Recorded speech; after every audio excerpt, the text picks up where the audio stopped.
Makoti seniyosala kahle ngiyahamba kanye. Okay mama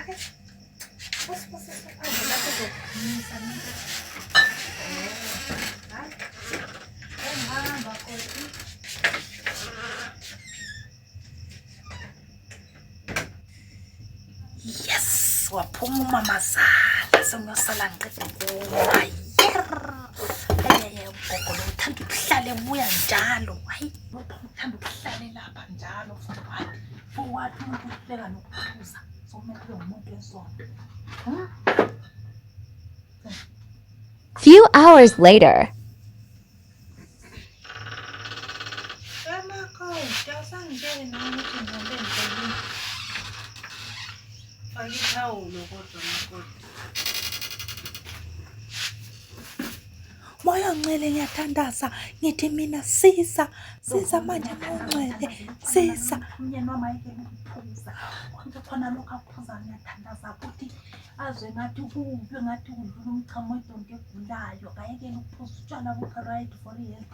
Ngiyathandaza ngithi napho izinyanya zakibe ziphansi azi umyeni wami kayekele ukuphuza utshwala kayekele ukuthandazela utshwala kwamabhiya wonke ngithi akungene umoya ozomenza utshwala buphuma abe health umyeni wami abe health into ekuvula namhlanje vele kuphela ukuthi athanda ukuphuza ngithi ngiyakuthandazela utshwala ngiyakuthandazela ngithi ngenela kwenzeke umyeni wami achiye utshwala wena kuhlulwa yilutho. Amen.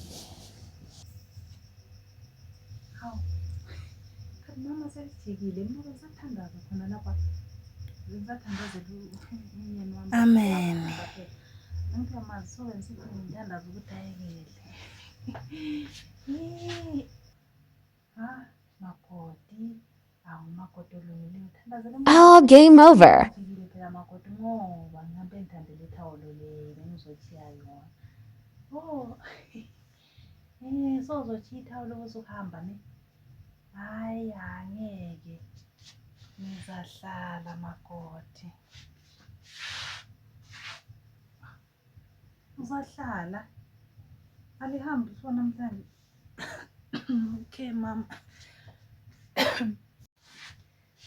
Mina makoti angisayindawo kunginikeza amanzi ngiphuze amaphilisi angisayindawo ngifuna ukubona phela ukuthi umthandazo iyasebenza bakithi makoti wami ngumakoti olungileyo uthandazela indoda.